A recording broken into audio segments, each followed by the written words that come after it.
தெற்கு திசை. ஐயோ, இந்த பூதத்தை சமாளிக்க நம்மளால முடியுமா என்று அனைவரும் பயந்தபடியே நிற்க, சற்று பருத்த வயிறை தள்ளியபடியே பாதையின் மேலே வந்து நின்றது ஒரு பெரிய பூதம். அதன் சிறு விரலே பெரிய கர்த்தூன் போல இருந்தது. 1000 யானைகள் சேர்ந்தது போல் இருந்த அதன் தோற்றத்தில் உண்மையிலேயே அங்கிருந்த அத்தனை பேருக்கும் முகத்தில் பீதி பரவியது. இது தாக்குறதுக்கு முன்னாடியே தடுத்தாத்தான். தாக்குனா நாம் எல்லாம் சட்னி தான், அப்புறமா சுரண்டி கூட நம்ம பாடி எடுக்க முடியாது என்று நினைத்தான் விநாயகன். அதையே நினைத்த கருடனும் வேகமாக வானதியை நோக்கி கண் காட்ட, அதை கண்ட விநாயகனுக்கோ பயங்கர கடுப்பானது. இருந்தாலும் அந்த பூதத்தை கருத்தில் கொண்டு அமைதியாக இருந்தான். வானதி வேகமாக அந்த ஓலையை படிக்க போக, அதை கண்ட பூதம் வேகமாக அவளை நோக்கி ஒரு எட்டு வைத்தது. அவ்வளவுதான், நிலநடுக்கம் வந்தது போல் அப்படி ஒரு அதிர்வு. வானதியின் மேனியும் அதற்கு ஏற்றாற்போல் நடுங்க ஆரம்பித்தது. உடனே கருடன் வானதி படி என்றான், உதட்டை மட்டும் லேசாக அசைத்து. அவளுக்கும் புரிந்தது. ஆனால் முன்னால் இருக்கும் உருவத்தை கண்டால் எதுவுமே வேலை செய்ய மாட்டேங்குது. பாவம், அவளும் என்ன செய்வாள்? உடனே கருடன் அந்த பூதத்தை நோக்கி விநாயகன் கைப்பிடித்து வர, அப்போது அந்த பூதம் இருவரையும் உரைத்து பார்த்தது. ஏய், என்னை எதுக்கு இந்த பூதத்தோட கோர்த்து விடுற என்றான் விநாயகன். நீதான் விதியையே மாற்ற வந்தவனாச்சே, அதான் என்று கருடன் சொல்ல, நானாடா அது? நான் எப்படா அப்படி சொன்னேன் என்று அவன் எகிற, நீ இல்லையாது, அப்புறம் அப்போ சொன்னப்போ மட்டும் ஏன் பேசாமல் இருந்த என்றான் கருடன். அதுவா, நம்மளை பற்றி பில்டப் கொடுக்கும் போதே அனுபவிச்சுக்கணுங்க தான் சொல்லலை. ஓ என்று கருடன் இழுக்க, அவர்கள் பேசுவதையே மாறி மாறி பார்த்து கொண்டிருந்தது அந்த பூதம். அதை பயன்படுத்தி வானதி வேகமாக ஓலையை திருப்பினாள். அசுவத்தில் அமர்ந்தவனின் குலமகள், அருஞ்சுனை காத்தவனின் செல்ல மகள், ஆவியாய் அலைந்தே திரிந்தால் அண்ணன் மகவுகளை காக்க. அகத்தில் தோன்றும் சஞ்சலங்கள் அவளன்றி நீங்காது. அத்தையென வந்தவள் அன்பு மகளென ஆனாள். அவள் பாதம் பட்டாலே அனைத்து தடையும் தகர்ந்து விடுமே. ஓலையை படித்ததுமே விக்கிக்கு எதுவுமே புரியவில்லை. என்னது இது? சஞ்சுவா? அவ எப்படி இங்கே வருவா என்பதற்குள் புறவியின் காலடி ஓசையும் கூடவே ஏய் விக்கி என்ற குரலும் கேட்டது. சஞ்சு என்றபடி அவன் திரும்ப, அங்கே வெண்மை நிற புறவியில் மாயங்கள் செய்யும் அந்த மாயவன் போல் கம்பீரமாக அமர்ந்திருந்தாள் சஞ்சலா. குலம் காப்பவன் குலமகளின் வடிவில் இருந்தது போல் தோன்றியது விக்கிக்கு. அப்பா, நீ செய்யும் அத்தனையும் காரணத்தோடு தான் நடக்கிறது என்பதை நான் புரிந்து கொண்டேன் என்றவன் ஐயனை வணங்கிவிட்டு சஞ்சு என்றபடி அவள் அருகே வந்தான். குதிரையிலிருந்து இறங்கி அவள் வரவும் வெண்மை நிற வாகனம் மறைந்து போனது. சஞ்சுமா, நீ இங்கே? தெரியலை, தூங்கிட்டு இருந்தேன். உன்னை பார்க்கணும்னு தோணிகிட்டே இருந்தது. சரின்னு எழுந்து வெளியே வந்தேன். பார்த்தா வீட்டுக்கு முன்னாடி இப்போ வந்தானே அவன் நின்றுட்டு இருந்தான். அப்புறம் அவனே என்னை இங்கே வந்து ட்ராப் பண்ணிட்டான் என்று சஞ்சலா பேசிக்கொண்டே இருக்க, விக்கியும் அவள் பின்னாடியே பார்த்தான். என்ன பார்க்குற விக்கி? அம்மா வரல, கவலைப்படாத. சப்பா, இப்போதான் உயிரே வருது. ஆனால் நான் அம்மாவுக்கு தெரியாமல் தான் வந்திருக்கேன். நான் இல்லைன்னு தெரிஞ்சதும் உனக்கு கால் பண்ணுவாங்க. உன்னோட வழக்கமான பாணியிலே அவங்கள சமாளிச்சுக்கோ, எனக்காக ப்ளீஸ் என்று சொல்ல, அவனுக்கு வந்த உயிர் திரும்ப போய்விட்டது. இதுக்கு நீ உங்கள் அம்மாவையே இங்கே கூட்டிகிட்டு வந்திருக்கலாம் என்றான் அவன். என்னதான் நீ விதியையே மாற்றக்கூடியவனாக இருந்தாலும் உன்னாலையும் சிலதை மாற்ற முடியாது விக்கி. அதில் ஒன்று தான் அம்மா. அது என்னவோ கரெக்டு தான் என்றவன். சரி சரி, நீ வந்து வேலையை பாரு என்றான். என்ன செய்யணும் விக்கி? அங்கே ஒரு பூதம் இருக்குல்ல என்று அவன் சுட்டி காட்ட, எங்கே என்று திரும்பி பார்த்தவள், ஏய் விக்கி, இது பூதம் இல்லைண்டா, நம்ம ஃப்ரெண்டு தான்டா என்று சொன்னவள் வேகமாக அவளிடம் நோக்கி நகர்ந்தாள். அதானே, அவள் யாரு மக என்று நினைத்தவன் அமைதியாக செல்லும் அவளையே பார்த்தான். வேகமாக சென்றவள் அந்த ராட்சச பூதத்தின் முன் சென்று நின்று, உன்னை பார்த்து எவ்வளோ நாளாச்சு, நல்லா இருக்கியா என்று கேட்டாள். அது இவளை பார்த்து தன் அகிலம் போன்ற வாயை திறந்து, ஏய் சஞ்சலா, நீ எப்படி இங்கே? நீதானா இது? என்னால் நம்பவே முடியல என்றது. நான் தான். ஓ, ஆவியா அலைஞ்சு திரிகையில் நான் உன்னை இப்போது அழகு நிறைந்த பெண்ணாக மறுபடியும் காண்பதில் எனக்கு மிகுந்த மகிழ்ச்சி. ஆனால் நீ இப்போ எப்படி? நான் மறுபடியும் பிறந்து வந்தேன் உன்னை பார்க்குறதுக்காக. யார், நீயா? மறுபடியும் பிறந்திருக்கிறாய் என்பதை நான் நம்புகிறேன். ஆனால் அது எனக்காக அல்ல, உன் சக்திக்காகத்தானே. யாருக்காக பிறந்தா என்ன? இப்போ உன்னை பார்க்க வந்துட்டேன். சந்தோஷமா? ரொம்ப சந்தோஷம். அது சரி, இங்கே என்ன பிரச்சனை? இவங்க சிவன் ரகசியத்தை அடையணும் வந்திருக்காங்க. இது வரைக்கும் 6 திசையை கடந்து வந்து விட்டார்கள். இது 7வது திசை. இதை தாண்டினால் 8வது திசை.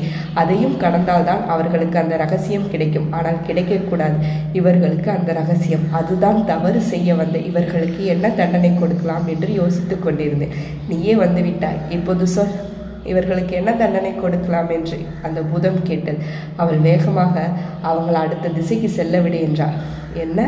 ஆமாம், ஆனால் ஏன் அப்படி விடணும்? இவங்களோட எண்ணம் தவறானது. தவறுக்கு துணை போகும்படி என்னை சொல்லுகிறாயா? சொல் சஞ்சலா, அப்படி செய்யலாமா? இதனால் சிவனின் கோபத்திற்கு ஆளாக நேரிடும். நீ சிவனை நம்புகிறாய் அல்லவா என்றாள் சஞ்சலா. இதென்ன கேள்வி? அவன்தான் எனக்கு சர்வமோ. அவர் கயவர்கள் கையில் அந்த ரகசியத்தை கிடைக்குமாறு செய்வாரா? மாட்டார். அந்த நம்பிக்கை உனக்கு இருக்கிறதல்லவா? நிச்சயமாக. அப்படி என்றால் அவர்களுக்கு வழியை விட்டு நில். அவர்கள் செல்லட்டும். அதன் பின் என்ன நடக்க வேண்டும் என்பதை அந்த சர்வேசனை பார்த்து கொள்வான் என்றார். அகோரனுக்கு சஞ்சுவை பார்க்க பார்க்க உள்ளே எதுவோ பற்றி எரிவதை போல் இருந்தும் அதை கட்டுப்படுத்தி கொண்டு அமைதியாக இருந்தான். மற்ற அனைவரும் பூதத்தோடு அவள் நடத்திய பேச்சுவார்த்தையை கண்டு ஆச்சரியத்தில் இருந்தார்கள். கடைசியாக சஞ்சலா, இங்கே பார் ஃப்ரெண்ட், இவங்களுக்கான தண்டனை இன்னும் கொஞ்ச நேரத்தில் நிறைவேற்றப்படும். ஆனால் நீ கவலைப்படாமல் செல். அனைத்தையும் நாங்கள் பார்த்து கொள்கிறோம் அந்த ஈசனின் அருளோடு என்றார். நல்லது சஞ்சலா, நீ சொல்வதுதான் எனக்கும் சரி என்று தோன்றுகிறது. அதனால் நான் அந்த மகேஸ்வரனின் பாதம் பணிந்து இந்த பாதையை விட்டு நகர்ந்து விடுகிறேன். நீங்கள் செல்லலாம் என்றபடி மறைந்து விட்டது. வானதியும் குழலியும் வேகமாக, சஞ்சு நீ எப்படி என்றார்கள். கடமை என்னை அழைத்து விட்டது, அதுதான் நான் இங்கு வந்து விட்டேன். ஆமாம், இது யாரு என்று விநாயகன் முழிக்க, ஏய் தம்பி என்றாள் அவள். தம்பியா? ஆமாம், நான் தான் உங்கள் விக்கிப்பா இருக்கார்ல, அவரோட பொண்ணு. அவருக்கு பொண்ணு இருக்குன்னு தெரியும், ஆனால் மற்ற விவரம் எதுவும் தெரியாது. அதான் எனக்கு உங்களை தெரியல. சாரி, நானும் அப்பா கிட்ட கேட்கல. ஆனால் எனக்கு தெரியுமே உன்னை பற்றி எல்லாமே. என்ன தெரியும் சஞ்சுக்கா? அனிருத் பாட்டு வரைக்கும் தெரியும். அதையுமா அப்பா சொல்லிட்டாரா என்ன என்று அவன் பல்லை கடித்தபடி பின்னால் திரும்ப, விக்கி இருந்தால் தானே, அவன் தான் கோயிலுக்குள் சென்று விட்டானே. சரி சரி வாங்க போகலாம், விக்கியை பற்றி தான் உனக்கு நல்லா தெரியுமே என்றால் சஞ்சலா. என்ன விக்கியா? ஆமாம், அதுதான் அவன் பேர். நான் எப்போவும் அவனை அப்படி தான் கூப்பிடுவேன். ஏன்? அது அப்படியே பழகிடுச்சு. வேறு மாதிரி சொன்னால் ரொம்ப இடைவெளி இருக்கிற மாதிரி தோணுது, அதான் இப்படியே கண்டினியூ பண்ணுறேன் என்றவள் அகோரனை நிகும்பனை பார்க்க இருவரும் அவளிடமிருந்து வந்த தெய்வீக ஒளியில் வாய் மூடி பேசாமல் இருந்தார்கள். இப்படியே மௌனமாக இருந்திருந்தால் எல்லாமே நல்லபடியாக இருந்திருக்கும் என்று மனதுக்குள் நினைத்தவள் அடுத்த திசையின் முன் நின்றாள். அவர்களை காக்க வைக்காது அந்த திசையில் இருந்த 8வது பூதம் அவர்கள் முன் வந்து நின்றது. அதை பார்த்ததும் அனைவரும் மிகுந்த பயத்துடன் பார்த்தனர். விக்கியின் கண்கள் தெரித்துவிடும் அளவிற்கு வெளியே வந்தது. ஐயோ, இது என்ன இப்படி இருக்கு? பேசாமல் நாம் இங்கேருந்து ஓடிடலாமா என்று அவன் மனம் நினைக்க ஆரம்பித்து விட்டது. அதன் கோரமான உருவம் கண்டு இதையெல்லாம் நம்மளால சமாளிக்க முடியாது என்றான் கருடன். ஆம், என்னை சமாளிக்க இங்கு எவருமே இல்லை என கூறி கடகடவென சிரித்தது அந்த பூதம். ஆணவம் வேண்டாம் என்று சஞ்சலா சொல்ல, இது ஆணவம் இல்லை, சிவனின் ரகசியத்தை காக்க வந்ததால் ஏற்பட்ட பெருமை என்றது அந்த பூதம். அது எதுவானாலும் இருக்கட்டும், ஆனால் வல்லவனுக்கு வல்லவன் இந்த உலகில் இருப்பான் என்று நீ கேள்விப்பட்டதில்லையா? அப்படியானால் என்னை எதிர்க்கும் வல்லவன் இங்கு இருக்கிறானா? இருக்கிறான். அப்படியானால் அவனை வர சொல். அதற்கு நாங்கள் ஓலையை படிக்க வேண்டும். சீக்கிரம், அவனை காண என் மனம் ஆவலாக இருக்கிறது என்று அந்த பூதம் சொல்ல, வானதி, இந்த பூதத்தை சமாளிக்கக்கூடியவன் யாருன்னு பாரு என்றாள் சஞ்சலா. வானதி ஓலையை திறந்து படித்தாள். விக்னம் தீர்க்க வந்த விளையாட்டு பிள்ளை, வித்தியாசமானவன் அவன், விதியையே மதிக்கொண்டு மாற்றுபவன், வேதம் போற்றும் ஐயனின் வடிவம் இவன், வாகை என்றும் இவன் பக்கம், வருத்தம் என்பதை அறியாதவன், வஞ்சினத்தை வெல்வான், வெஞ்சினத்தை கொள்வான், வரமென வந்த விக்னேசனின் வார்த்தையால் வந்த துன்பம் வந்த வழியே ஓடும். அதை கேட்டதும் விக்கி பின்னால் தெரித்து ஓட ஆரம்பித்து விட்டான். ஐயோ அப்பா என்று விநாயகன் சொல்ல, உடனே சஞ்சு விக்கியின் ஓட்டத்தை கண்டு விக்கி என்று கத்த, பூதமோ இவனா என்னை அழிக்க வந்த வல்லவன் என்று கேட்டு சிரிக்க ஆரம்பித்தது. ஐயோ, மானத்தை வாங்கிட்டியே விக்கி, இப்போ நீ நிற்கல, அம்மாவுக்கு ஃபோன் பண்ணுவேன் என்றபடி சஞ்சலா கத்தினான். அடா பாவி, ஏற்கனவே இந்த பூதத்தை பார்த்து நான் பயந்து ஓடுறேன், இவன் என்னடானா ராட்சசிகிட்ட மாட்டி விடுறான். இதுவாவது பாவம் பார்க்கும், ஆனால் அவள் அது கூட பார்க்க மாட்டாளே. வேணாண்டா விக்கி, எதா இருந்தாலும் தைரியமாக சமாளிப்போம் என்றபடி அங்கே வந்தவனை பார்த்து சஞ்சு முறைக்க, இதுக்கு அந்த பூதம் பெட்டர் என்றான் விக்கி. எதுக்கு இந்த ஓட்டம்? ஏன்னு தெரியாதா? அது முகத்தை பாரு, என்னோட ஜென்ம எதிரி மூஞ்சி, அதை நான் சமாளிக்கணுமா? என்ன இது கொடுமை? எனக்கு மட்டும் ஏன் இப்படி நடக்குது? விக்கி, எத்தனை காலத்துக்கு தான் பூனையை பார்த்து பயப்படுவேன்? பயம் வந்தால் பயப்பட தான் செய்யணும். அதை விட்டு பயம் இல்லாத மாதிரி என்னால் நடிக்கலாம் முடியாது. விக்கி, போய் அந்த பூதத்தை சமாளி. அதுக்கு இந்த ஏமாளி விக்கி தான் கிடைச்சானா? ஆமாம், உனக்காக எவ்வளோ பில்டப் கொடுத்துருக்கோம். நீ என்னன்னா இப்படி பயப்படுற? அது பில்டப் கிடையாது, உண்மை. இந்த வாய்க்கு ஒன்றும் குறைச்சல. விக்கி, நீ கூடவா? நான் பாவம் தானே சஞ்சுமா உன்கிட்ட மாட்டுற. அந்த பூதம் தான் பாவம் என்று அவள் தள்ளிவிட அந்த பூதத்தின் பூனை முகத்தை பார்த்து பயத்தில் நடுங்கியபடி கொஞ்சம் கொஞ்சமாக நகர்ந்து அதன் அருகே சென்றான். அதன் மீசை துடிக்க விக்கியை பார்த்து கத்தியது. அதன் ஓசையில் காதை மூடிய விக்கி, இங்கே பார், இந்த முகத்தை தூரத்திலிருந்து பார்த்தாலே நான் பயப்படுவேன். நீ என்னன்னா இவ்வளோ பக்கத்தில் கொண்டு வந்து காமிக்கிற, இப்படியெல்லாம் பண்ணாத என்றான் விக்கி. உடனே கணநாதா என்றது அந்த பூதம். என்ன என்று விக்கி அதிர்ச்சியாக அதை பார்க்க, தங்களை பார்க்கவே நான் இத்தனை ஆண்டுகளாக இங்கே இருந்தேன், இப்போது கண்டு விட்டேன் என்றது அந்த பூதம். என்ன உளரவில்லை கணநாதா, உண்மையைத்தான் கூறுகிறேன்.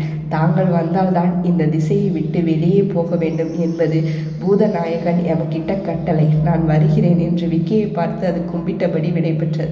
உடனே அகோரன், நிகும்பன் இவர்கள் செய்வதைக் கண்டு புரியாமல் விழித்தனர். ரகசியத்தை நாம எடுக்க வந்தோமா இல்லை இவனுங்க எடுக்க வந்தாங்களா என்று அவர்களுக்கு சந்தேகம் வந்துவிட்டது.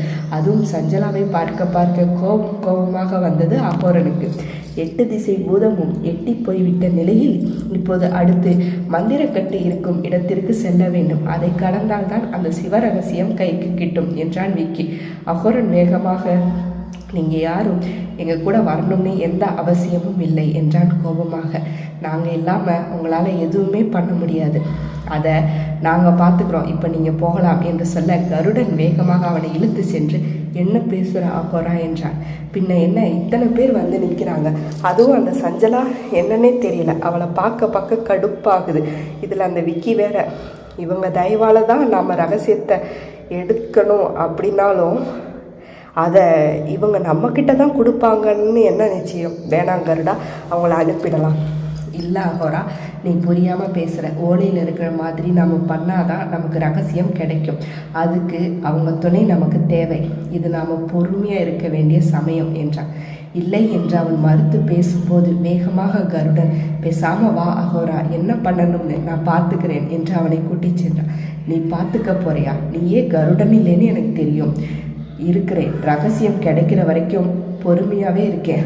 அது கிடைச்ச பிறகு உங்களுக்கு தெரியும் இந்த அகோரன் யாருன்னு என்று நினைத்தபடி மஞ்சத்தை உள்ளுக்குள் தேக்கி வைத்து கூடவே வந்து நின்றான் அகோரன். அனைவரும் சேர்ந்து வேகமாக கோவில் வாசலுக்கு வந்தார்கள். வாசலை தாண்ட கால் எடுத்து வைக்க அப்படியே பின்னால் 10 அடி தள்ளி வீழ்ந்து கிடந்தனர் அனைவரும். என்னவென்று வேகமாக எழுந்து அவர்கள் அங்கு பார்க்க அந்த இடத்தில் மந்திரக்கட்டு நெருப்பு துண்டமென மின்னிக் கொண்டிருந்தது. இதுதான் அடுத்த நிலை. இதற்குள் நாம் போனால்தான் ரகசியத்தை எடுக்க முடியும் என்றான் விக்கி. அதுதான் தெரியுமே என்றபடி அனைவரும் அவனையே பார்க்க, இப்போ இதுக்குள்ளே எப்படி போகிறது என்றவன் வானதியை பார்க்க அவள் வேகமாக, படிக்கிறேன் மாமா ஓலையை என்றாள். அனைவரும் வானதியையே பார்த்து கொண்டிருந்தனர். சிவனின் காவலன், சிந்தையிலே சிவபக்தி, இடையிலோ துர்புத்தி, தவறான பாதை, குகைக்குள்ளே சிறை, வேண்டும் விடுதலை, அவன் விடுதலையாலே இந்த தலையும் மருதியுமே உக்கிரன் என்று விக்கியும் குழலியும் மாயனும் அப்பா என்று மனதுக்குள் நினைத்து கொண்டான். உடனே வேகமாக நிகும்பனை பார்த்த விக்கி, உக்கிரனை வெளியே வரவை என்றான். அது முடியாது, அவை வந்தாதான் நம்ம எல்லாரும் உள்ளே போக முடியும், இல்லைன்னா ரகசியம் கிடைக்காது. பார்த்தேல ஓலையில் என்ன எழுதியிருக்குன்னு, குகைக்குள்ளே சிறை வைத்திருக்கும் அவனுக்கு விடுதலை வந்தால்தான் இந்த தலையும் மறையும் அப்படின்னு போட்டிருக்கு. அவை இல்லைன்னா நமக்கு ரகசியம் கிடைக்காது என்று சொன்னதும், என்ன சொன்னாலும் உக்கிரனை வெளியே விட மாட்டேன் என்றான் அவன். சரி, அப்போ எங்களுக்கு என்ன? எங்களுக்கு ரகசியம் தேவையில்லை. நாங்கள் வந்தது உங்களுக்கு உதவி பண்ணத்தான். உங்களுக்கு உங்கள் லட்சியத்து மேலே ஆசை இல்லாத போது நாங்கள் எதுக்கு வற்புறுத்தணும்? இனி நீங்கள் என்ன செய்யணுமோ அதை செய்யுங்க என்றான் விக்கி. உடனே அகோரன் வேகமாக நிகும்பனின் காதில் ஒன்றை சொல்ல அவன் முடியாது என்பதை போல் நிகும்பனை பார்த்தான். கருடன் இருவரது எண்ண ஓட்டத்தை அறிய முயன்று தோற்கத் தொடங்கினான். சற்று நேரத்தில் நிகும்பன், சரி, நான் இதுக்கு சம்மதிக்கிறேன் என்றான். நல்லது, அப்போ அதை வேகமாக செய் என்றான் விக்கி. அவன் சொல்லி முடிக்க வேகமாக நிகும்பன் கருடனை அழைத்து கொண்டு ஒரு இடத்தை நோக்கி சென்றான். பாதைகளின் கரடு முரடு என அனைத்தையும் எளிதாக கடந்தார்கள். மற்ற அனைவரும் அவர்களையே பார்த்தபடி அங்கேயே நின்று விட்டனர். விரைந்து சென்ற நிகும்பன் அந்த இடத்தில் அமர்ந்து விட்டான். அவன் அமர்ந்ததைக் கண்டு கருடனும் அமர தனது சக்தியை வேண்டிக் கொண்டு மந்திரங்களை முழங்க ஆரம்பித்தான். அவன் கூறியது காற்றில் கலந்து அந்த இடம் முழுவதும் ஒருவித அதிர்வை ஏற்படுத்தியது. கருடனுக்கு மனதுக்குள் பெரும் கலக்கம் குடிக்கொண்டு விட்டது. அவன் அப்பாவை நினைத்துத்தான். சிறு வயதில் இருந்தே குரல் மட்டும் கேட்டு பழகியவரை இனி ஊனும் உயிருமாய் காணப்போகிறோம் என்று நினைத்து கொண்டான். சட்டென்று அந்த இடம் பிரளயம் போல் வெடிக்க ஆரம்பித்தது. கண்ணை பறிக்கும் ஒளியில் கருடனாய் இருந்தவன் கண்களை மூடிக்கொண்டான். அந்த ஒளி பிரவாகத்தின் நடுவே இருந்து உக்கிரனின் உயிரற்ற உடல் வெளியே வந்தது. அப்பா என்று கதற துடித்த மாயன் அதை வாய்க்குள்ளேயே புதைத்து கொண்டான். உடனே மீண்டும் மீண்டும் அவன் மந்திரம் சொல்ல குகைக்குள் அரூபமாய் இருந்தவனின் கட்டுக்கள் அனைத்தும் அவிழ்ந்து கொண்டது. அப்படியே தன் கூட்டை நோக்கி பறந்து வந்தான் உக்கிரன். உடலை கண்ட ஆனந்தத்தில் அவன் உள்ளே புகுந்த மறுநொடி பட்டென்று எழுந்து நின்றான். தன்னையே அதிசயமாக அவன் பார்த்து கொண்டான். உடனே அவன் நிகும்பனை பார்த்து, நீங்களா என்றான். ஆமா உக்கிரன், உங்களுக்கு ரொம்ப நன்றி, மறுபடியும் என்னை காப்பாற்ற நீங்க வந்துட்டீங்க என்றவன் உணர்ச்சி பெருக்கில் கையெடுத்து கும்பிட்டான். இதை குழலி புரியாமலே பார்த்தான். சரி வா உக்கிரன் என்று நிகும்பன் அவனை அழைத்து செல்ல அவன் பின்னாலேயே சென்றான். அங்கிருந்த அத்தனை பேரையும் பார்த்தபடி உக்கிரன் வர குழலி அப்பா என்றால் பாச மிகுதியில். ஆனால் விக்கி அவனின் கரத்தை பிடித்து கொள்ள உடனே அவள் பேசாமல் இருந்து கொண்டாள். உக்கிரன், இப்போ நாங்கள் சொல்கிறத கவனமாக கேளு. நான் என்ன பண்ணணும்? இங்கே ஒரு மந்திரக்கட்டு இருக்கும். அதை உன்னால தான் தடுக்க முடியும். அது மறைஞ்சாதான் அடுத்து நாங்கள் ரகசியத்தை எடுக்க முடியும் என்று நிகுமன் சொல்ல சரி என்று உக்கிரன் அவனுக்கு இட்ட பணியை செய்ய புறப்பட்டான். மந்திரக்கட்டு தீக்கங்கு போல் ஜொலித்து கொண்டிருந்தது. அந்த இடத்தில் சென்று உக்கிரன் நிற்க அது அப்படியே மறைந்து போனது. அனைவரும் ஒருவித நிம்மதியோடு உள்ளே நுழைய வேகமாக நிகும்பன் வானதியிடம் அடுத்த ஓலையை படி என்றான். அவனும் படிக்க ஆரம்பித்தான். 8 பூதம் எட்டி போனது. மந்திரக்கட்டு மறைந்து போனது. ரகசியமோ ரகசியமாய் சிவன் காலடியில். எவ்வாறு இருந்ததை அவள் படித்து முடிக்க வேகமாக நிகும்பன் கருவறையை நோக்கி ஓடத் துவங்கினான். அகோரனும் அவன் பின்னாலேயே சென்றான். வானதி இன்னும் ஓலையையே உற்று பார்த்து கொண்டிருப்பதை அறிந்த விக்கி, என்ன வானதி என்று சொல்ல, ஏதோ எழுதியிருக்க மாதிரி இருக்கு, ஆனால் என்னன்னு தெரியல என்றால் அந்த ஓலையை காட்டியபடி. ஆனால் அதற்குள் அகோரனும் நிகும்பனும் சிவனின் திருவுருவச் சிலையை அடைந்து விட்டனர். அகோரா, நிகும்பா, வேண்டாம் தொடாதீங்க என்று விக்கி சொல்ல அதை கேட்கும் மனநிலையில் இல்லை இருவரும். வேகமாக அந்த சிலையை தொட அவ்வளவுதான். கோவிலுக்குள் எரிந்து கொண்டிருந்த அத்தனை விளக்குகளும் பட்டென்று அணைந்து போனது. விக்கி சுற்றும் முற்றும் பார்த்தான். அகோரனும் நிகும்பனும் புரியாமல் தட்டு தடுமாறி அந்த சிவன் சிலையின் அடியில் அமர்ந்திருந்தான். என்ன நிகும்பா இது? தெரியல என்றான் அகோரன். வானதி, என்னாச்சு என்று நிகும்பன் அங்கிருந்தே அவளை அழைக்க, நான் இன்னும் ஓலையை படித்து முடிக்கவே இல்லை, அதுக்குள்ளே நீங்கள் ஏன் அங்கே போனீங்க? இப்போ என்ன நடக்க போகுதுன்னே தெரியல என்றாள் அவள். என்ன சொல்கிற என்று இருவரும் அதிர்ச்சியாக கேட்க, ஆமாம், உங்களுக்கு எல்லாத்துலேயும் அவசரம், ஆனால் இந்த அவசரம் எதில் கொண்டு வந்து நிறுத்த போகுதுன்னு நீ புரிஞ்சுக்குவீங்க என்று சொல்ல அதிலே பயம் கொண்டவர்கள் எல்லாம் முயற்சி செய்தனர். ஆனால் இருவராலும் அந்த சிலையை விட்டு அசையவே முடியவில்லை. எங்களால் இங்கிருந்து அசைய முடியலை என்றான் அகோரன்.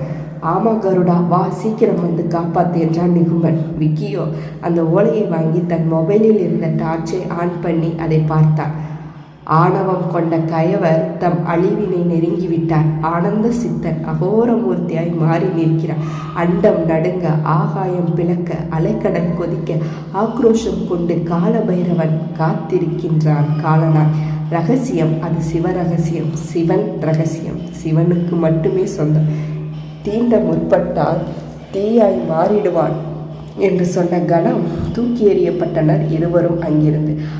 என்ற அலறலில் விக்கி ஓலையிலிருந்து பார்வையை அகற்றி அவனை பார்த்தான். விழுந்த அகோரன் தன் தோல்வியை இவ்வளவு எளிதாக ஏற்க முற்படவில்லை. அவனுக்குள் பெரும் ஆத்திரம் கனன்று கொண்டு இருந்தது. அங்கு அருள் நிறைந்த முகத்தோடு இருக்கும் சஞ்சலாவையும் வானதியையும் கண்டவன் தன் திட்டத்தை நொடியில் வகுத்தான்.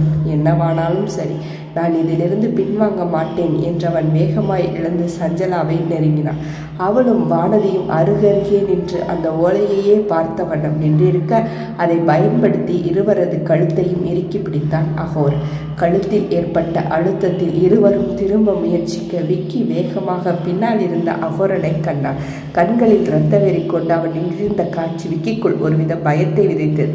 இல்லை, எதுவோ சரியில்லை என்று அவன் நினைக்கும் போதே சஞ்சலா என்று கத்தினான் அகோரன். வலி எடுத்த போதும் அவள் எதையும் வெளிக்காட்டாமல் இறுக்கமாக இருந்தாள். விடு அவளை என்றான் விக்கி ரௌத்திரமாக. கோபம் வருதா விக்கி? அப்போ எனக்கு இதை விட அதிகமாகவே வரும். இன்னைக்கு ஒரு ரத்தம் துடிக்குதுன்னு உனக்கு கோபம் வந்தா, அன்னைக்கு என்னோட ரத்தம் இதே மாதிரி துடிச்சிருந்துச்சு. அப்போ எனக்கு எவ்வளோ கோபம் வரும். இவளை பார்த்தவே நினச்சேன். எனக்கும் இவளுக்கும் இடையில ஏதோ ஒன்று இருக்குது. ஆனால் என்ன யோசிச்சும் அது ஞாபகத்துக்கு வரல. ஆனால் அவளை தொட்டப்பதான் தெரிஞ்சது அவ யாரு நான் யாருன்னு. நீ யார் என்றான் விக்கி. காலக்கண்டனோட பையன். ஓ, என்ன பயமாக இருக்குதா? பயம்லாம் இல்லை, பாவமாக தான் இருக்குது. ஆனால் நினச்சேன்டா, நீ இந்த மாதிரி லூசுத்தனமாக பண்ணும்போதே நீ அந்த லூசு பையன் மகனாக தான் இருப்பேன்னு. விக்கி அடைச்சி கத்தாத. என்னடே எவ்வளோ நேரமாச்சு, இப்போ தான் வந்து ஒரு ஃப்ளாஷ்பேக் சொல்லுவியா? நாங்களே கதையை முடிக்க எவ்வளோ பாடுபட்டு இருக்கின்றோம்னு தெரியுமா? இப்போ நீ வந்து புதுசாக என்னென்னவோ சொல்கிற. சரி சரி, இப்போ என்ன பண்ணணும்னு நினைக்கிறேன்? எனக்கு அந்த ரகசியம் வேணும், கூடவே இவளோட உயிரும் வேணும், அவ்வளோதானே? ஆமாம், சரி, இப்போ ரெண்டில் எது வேணும்? ரகசியம் என்றான் நிகும்பன் வேகமாக. சரி, ரகசியம். ஆனால் சிவன் உக்கிரமாக இருக்கா, என்ன பண்ணலாம் என்று யோசித்தவன், சரி மறுபடியும் பார்க்கலாம், ஓலையில் வேற ஏதாவது போட்டிருக்காங்களான்னு என்று சொன்ன விக்கி மெதுவாக அந்த ஓலையை பார்த்தான். சிவன் அருளால் பிறந்தவள் கையினில் சேரும் ரகசியம், அவளையன்றி யாரும் அதை தொட இயலாது. கிடைத்த ரகசியத்தை கயவர்களிடம் கொடுத்தால் கிட்டும் மரணம் என்றிருக்க வானதி மட்டும்தான் இந்த ரகசியத்தை எடுக்க முடியும் என்றான் விக்கி. உடனே வானதியின் கழுத்தில் இருந்து கையை விடுவித்தவன், போய் அந்த ரகசியத்தை எடுத்துட்டு வா என்றான். அவள் விக்கியை பார்க்க போமா என்றான் அவன். அவளும் சிவனை நோக்கி சென்றாள். விநாயகனுக்கோ மனம் பக்கென்று இருந்தது. இவளிடமிருந்து இவங்க ரகசியத்தை வாங்கிட்டா அப்போ என் டார்லிங் என்ற அந்த நினைவும் அவனுக்கு அசந்தது. சஞ்சலா அவனிடமிருந்து திமிரக்கூட முற்படவில்லை. ஒருவித சுவாரஸ்யத்தோடு அகோரனையே பார்த்த வண்ணம் இருந்தாள். அகோரனோ செல்லும் வானதியை இமைக்க மறந்து பார்த்தான். அவள் வைக்கும் ஒவ்வொரு அடிக்கும் அவன் மனம் மகிழ்ச்சியில் குதித்தது. நேராக சிவன் சிலையின் அருகே சென்றவள் தேவாரத்தை பாட ஆரம்பித்தாள்.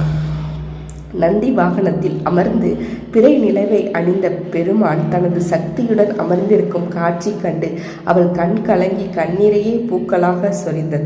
அவள் கண்ணீர் அங்கிருந்த லிங்கத்தின் திருமேனி மீது படப்பட லிங்கம் அசைய ஆரம்பித்தது. நகரும் லிங்கத்தையே அனைவரும் அதிசயமாக பார்த்திருக்க அதனுள் இருந்து ஒரு சர்ப்பம் வெளியே வந்து வானதியின் கரத்தினுள் ஒரு பெட்டகத்தை தந்தது. அதை பக்தியுடன் வாங்கி கொண்டால் அவள். ரகசியம் கிடைத்ததில் மகிழ்ச்சி அடைந்தனர் அகோரனும் நிகும்பனும். சஞ்சலாவை இழுத்து கொண்டு வந்த அகோரன் வேகமாக வானதியின் கரத்தில் இருந்த பெட்டகத்தை வாங்கினான். விநாயகனோ வேகமாக வேண்டாம் வானதி என்று அலறினான். அவன் அலறல் வீணன ஆனது. மாயனுக்கும் கண்ணீர் மட்டும் வந்தது. ஏனென்றால் அந்த பெட்டகம் இப்போது அகோரன் கரத்தில். அதில் கோரமாக கத்தியவன், இப்போது உன்னை அழிக்கப் போகிறேன் சஞ்சலா. எப்படி என் தந்தை துடித்து இருந்தாரோ அதே போல் நீயும் இறக்க வேண்டும் என்றவன் தன் முரட்டு இதழ் பிரித்து மோசமான மந்திரங்களை பிரயோகித்தான். சிவன் இருக்கும் இந்த இடத்தில் அவன் துர்மந்திரம் சொல்ல சொல்ல வாயிலில் கட்டியிருந்த மணி வேகமாக அடிக்க ஆரம்பித்தது. அடைந்திருந்த விளக்குகள் அனைத்தும் 1000 மடங்கு பிரகாசத்துடன் பற்றி எரிய ஆரம்பித்தது. தப்பு பண்ற அகோரா என்று நிகுமன் தடுக்க அதற்குள் அவன் அந்த ஏவலை ஏவி இருந்தான். அவன் கண்கள் இரண்டும் சீற்றத்துடன் இருக்க அதிலிருந்து நெருப்பு துகள்கள் பறக்க கையில் இருந்த ரகசியத்தை இறுக பற்றியபடி அகோரன் அந்த ஏவலுக்கு கட்டளையிட்டான். அந்த சஞ்சலா உயிர் போகணும், அதை பார்த்து அவளோட அப்பாவும் சாகணும் என்று சொல்ல கடல் வர்ணத்தில் இருந்த அந்த உருவம் சஞ்சலாவை பார்த்தது. அதன் முகம் அவ்வளவு கோரமாக இருக்க இப்படி ஒரு கொடூரத்தை தன் வாழ்நாளில் பார்த்ததே இல்லை என்று நினைத்தான் நிகும்பன். இப்போ இவனை யார் இந்த மாதிரி பண்ண சொன்னது? ரகசியத்தை எடுத்துட்டு நாம பாட்டுக்கு போயிருக்கலாமே என்று அவன் நினைத்து கொண்டே நடப்பதை பார்த்தான். சஞ்சலா அமைதியாக இருக்க அவள் முகத்தில் கொஞ்சம் கூட பயம் இல்லை. விக்கியும் சர்வசாதாரணமாக நின்றிருக்க அருகே இருந்த வானதி, குழலிதான், மாமா நீங்கள் என்ன பார்த்துட்டே இருக்கீங்க, போங்க, அதை தடுத்து நிறுத்துங்க என்றனர். நீங்கள் யாரும் பயப்படுற அளவுக்கு இங்கே எதுவும் நடக்கலை, கொஞ்சம் பொறுமையாக நடக்கிறத பாருங்கள். நீங்கள் மட்டும் ஏன் இப்படி இருக்கீங்க? எப்படி இருக்கேன் இவ்வளோ தைரியமா? ஏன்னா எனக்கு பயம் இல்லை. இப்போ சஞ்சலா அவளுக்கு என்ன பண்ணணும்னு தெரியும் என்று சொல்லும் போதே அவள் முகம் சிவக்க ஆரம்பித்து விட்டது. அதை கண்ட விக்கிக்கும் மெய்சில் இருக்க ஆரம்பித்து விட்டது. அதுவரை சாதாரணமாக இருந்தவளின் மூச்சு பயங்கர வெப்பத்துடன் வெளியே வந்தது. அவளை சுற்றி பெரும் அனல் அடிக்க தொடங்கியது. அது அந்த உருவத்தை தீண்ட வேகமாக அந்த உருவம் சஞ்சலாவின் முன் வந்து நின்றது. தன் தும்பிக்கை போன்ற கையை நீட்டி அவளை தீண்ட முற்பட அவ்வளவுதான் அவள் முகம் அக்கினியாய் பற்றி எறிய ஆரம்பித்தது. தேகமெங்கும் உடலெங்கும் அக்கினியாய் ஆத்திரம் அடங்காது எரிய அவள் முகம் சீற்றத்துடன் ஐயனின் வடிவாய் தோன்ற அவள் கரத்தில் ஐயன் வைத்திருக்கும் வெட்டருவாளும் தோன்றியது. அதை கண்ட அகோரன் ஆவென வாயை பிளக்க அவள் கால்களில் சலங்கையும் தோன்ற ஆரம்பித்தது. ஜல் ஜல் என்று அதன் ஒளி அங்கிருந்தவர் அத்தனை பேரின் செவியையும் கிழிக்க ஆரம்பித்தது. டேய் என்று ஆங்காரமாய் கத்த அவள் முன்னங்கால்களை தூக்கியபடி ஐயன் அமர்ந்து செல்லும் புரவி வந்து நின்றது.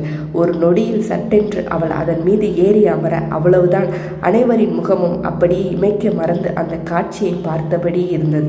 அந்த உருவம் அப்படியே சீற்றத்துடன் சீறியபடி புரவியிடம் நெருங்க அவ்வளவுதான். கண்கள் இரண்டும் பருதியைப் போல மின்ன தன் கைகளில் இருந்த வெட்டருவா கொண்டு ஒரே அடியாக அந்த ஏவலை அடிக்க அலறி அடித்தபடி அப்படியே அங்கேயே விழுந்து சரிந்தது அந்த உருவம். சஞ்சலாவும் அதன் பின் மயங்கி விழ புரவியும் மறைந்து போனது. அகோரனால் அதை தாங்கவே இயலவில்லை. வேகமாக சஞ்சலாவை நோக்கி அவன் ஓட அந்த கோவிலின் கதவுகள் அனைத்தும் படப்படவென அடிக்க ஆரம்பித்துவிட்டு வெளியே பிரளயம் வந்தது போல் இடிவேறு இடிக்க ஆரம்பித்தது. சட்டென்று அந்த இடத்தின் சூழலை அடியோடு மாற விக்கி வேகமாய் அங்கிருந்த லிங்க திருமேனியனை பார்த்தான். பார்த்தவன் கண்கள் இரண்டும் அப்படியே விரிந்து நின்றது. கற்சிலை என நின்றிருந்த சிவலிங்கம் அப்படியே அதிர ஆரம்பித்தது. விக்கிக்கோ இனி இங்கிருப்பவர்களின் ஆட்டம் முடிந்து விட்டது என்று தோன்றியது. ஆம், ஒருவன் ஆடத் தொடங்கிவிட்டான். அவன்தான் ஆடல் கலைக்கே தலைவன், பிரபஞ்சம் முழுமைக்கும் பாதுகாவலன். அவன் முன்னாலே தறிக்கெட்டு ஆடினால் அவன் பார்த்து கொண்டு சும்மா இருப்பானா? அவர்களது ஆட்டத்தை ஒடுக்கி அழித்து விட மாட்டானா? அதுதான் இப்போது நேரப்போகிறது. விநாயகனோ அரண்டே விட்டான். வானதி பெட்டகத்தை கொடுத்து விட்டாள் என்பதனால் தான் கோபம் கொண்டு ஈசன் அவளை அழிக்க கிளம்பி விட்டார் என்று. ஆனால் அவர் அனைத்தும் அறிந்தவர். தீயதை அழிக்கத்தான் பிரம்மாண்ட ரூபம் தரிப்பாரே அன்றி நல்லதை அழிக்க அல்ல. அதை விநாயகன் அறிந்திருந்தாலும் அவன் காதல் கொண்ட மனது பயத்தில் வியாபித்திருந்ததால் அவனால் அதை புரிந்து கொள்ள இயலவில்லை. அனைவரும் சிவலிங்கத்தையே பார்த்திருக்க அகோரன் அப்போதும் புத்தி மழுங்கி சஞ்சலாவை நோக்கி தான் சென்று கொண்டிருந்தான். சஞ்சலாவுக்கும் அவனுக்கும் சரியாக சில அடி தூரங்கள் தான் இருக்க சர்ரென்று பறந்து வந்த சுளம் இருவருக்கும் இடையே குத்தி நின்றது. அதை கண்டதில் அகோரன் சஞ்சலாவை நெருங்காமல் அந்த சூளத்தை பார்த்தபடி அப்படியே நின்றான். சூளத்தின் இடைவெளியின் வழியே சஞ்சலாவின் கண்கள் இரண்டும் அந்த சூரிய சந்திரனின் ஒளி போல பிரகாசமாக தெரிந்தது. அத்தனை பேரும் ஆளுக்கு ஒரு மூலையில் இருக்க அகோரனோ இதிலிருந்து தப்பிக்க இந்த ரகசியத்தை திறப்பதுதான் வழி என்று அந்த ரகசியம் இருந்த பெட்டகத்தை திறக்கப் போகையில் உடனே நிகும்பன் கத்திக்கொண்டே, வேண்டாம் அகோரா, அதை திறக்காதே, திறக்கக்கூடாது என்று ஓடினான். அவன் பேசியதை எங்கே அந்த மூடன் கவனித்தான். அவன் கோரமாக கத்திக்கொண்டே, அனைவரும் என்னை என்னவென்று நினைத்தீர்கள்? உதவி செய்வது போல் வந்து அப்படியே ரகசியம் எங்கள் கைக்கு கிடைக்கக்கூடாது என்று தானே நினைத்தீர்கள்?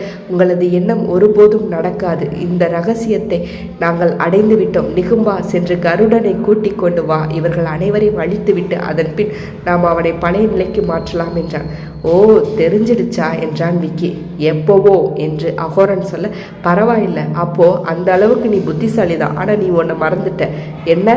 இது சிவன் சொத்து. இதை தீண்டின உங்கள் தேகம் உருகி அழிந்துவிடும் என்பதை மறந்து போய்விட்டாயா? அப்படி என்றால் முதலில் அந்த வானதி தான் அழிய வேண்டும் என்று சொன்னவன் அதை திறக்க அந்த இடத்தில் அப்படி ஒரு நடுக்கம் வந்துவிட்டது. விக்கி மற்ற அனைவரும் அப்படியே பின்னால் நகர்ந்தபடியே பார்க்க லிங்க வடிவமாக இருந்தவன் எழுந்தான் கோர வடிவினான். அந்த இடம் முழுவதும் ஆக்ரோஷம் மட்டுமே அனலாய் தகித்து கொண்டிருந்தது. திறந்த பெட்டகத்தின் வழியே பொங்கிக் கொண்டு வந்தது சமுத்திர பிரவாகம். அகோரனின் கைகளை அது நனைக்க உடனே அவன் அலறிக்கொண்டு அந்த பெட்டகத்தை கீழே விட்டான். பெட்டகம் மிதந்து சிவன் பாதத்தில் சரணடைந்தது. நடுங்கிக் கொண்டிருந்த லிங்கம் அப்படியே பிளவுபட விக்கியின் கண்களில் இருந்து கண்ணீர் வர ஆரம்பித்து விட்டது. கைகளோ அவன் தலைக்கு மேலே சென்று விட்டது. அனைவரும் இதை இமைக்க மறந்து ஒருவித பரவசத்திலே பார்த்தனர். அகோரன் பயத்தில் பின்னால் நகர அந்த சூலத்தின் மீதே இடித்து நின்றான். இந்த பக்கம் சூலம், அந்த பக்கம் லிங்கம். எப்படி தப்பிப்பது என்று அகோரனுக்கு புரியவில்லை. புத்தி தடுமாறி அவன் நிற்க பெரும் சப்தத்துடன் அந்த லிங்கம் இரண்டாக பிளந்தது. பிளந்த இடைவெளியின் வழியே இவ்வுலகை காக்கும் ஈசன் வந்தான். ஆடல் வல்லான், ஆணவம் அழிக்க அனலாய் வந்தான்.